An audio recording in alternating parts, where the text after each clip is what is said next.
呢邊望花園個景觀都唔錯。Hello， 大家好，我係阿黃啊。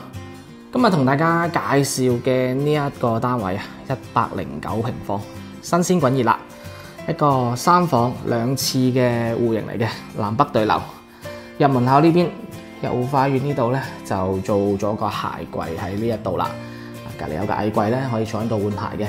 後面嘅採光面亦都係比較大嘅。過翻嚟飯廳呢邊啦，飯廳呢邊擺咗一張長形餐台喺度啦。咁佢側跟呢度咧係做咗個卡位喺呢個位置嘅。呢邊再擺4張餐凳咧都係冇問題。雪櫃咧就擺咗喺出面嘅，係一台多門雪櫃嚟嘅。過翻嚟廚房呢邊啦，廚房呢邊。咁佢呢度咧就啲正常嘅家用嘅使用痕跡啦嚇，都算係比較乾淨企理嘅。廚房呢邊係有明窗喺度啦。出到嚟呢邊係生活陽台，咁生活陽台呢邊就朝南向嘅。洗衣機咧就擺咗喺呢個位置。陽台個闊度都幾闊嘅。咁我哋再過翻客廳呢邊啦。客廳呢邊係配咗有一套長梳化，有茶几、電視櫃，同埋一台65寸嘅電視機。呢個冷氣機都有噶啦。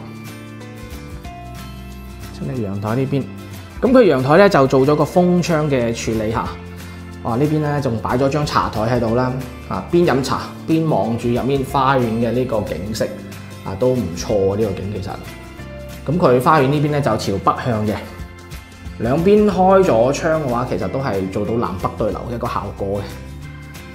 再入去休息區呢邊俾大家睇睇下。先嚟到呢邊係第一個房間。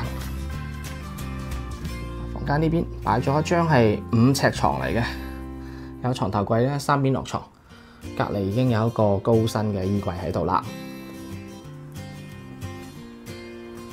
呢邊係公共衛生間，鏡櫃、洗手台、馬桶同埋呢個淋浴區，都好乾淨企理嘅。呢邊第二個房間，咁呢間房就做咗好多嘅呢啲組合櫃喺度啦，有個小書台。呢邊係一張4尺床嚟嘅，冷氣都一樣有噶啦。再嚟到呢邊係主人房。主人房呢邊嘅套間馬桶、淋浴區，呢個洗手台都乾淨嘅。睡眠區呢一邊，咁呢邊係擺咗張6尺床喺度啦，兩邊床頭櫃，3邊落床。隔離都有個高身嘅大衣櫃喺呢一度啊。咁而家呢一個單位咧，業主放租就係2900一個月嘅。咁如果係對呢個單位感興趣嘅朋友，可以 call 我攞更多嘅資料啊，或者關注我，我會分享更多嘅樓盤資訊俾大家嘅。好啦，咁我哋下期節目再見啦，拜拜。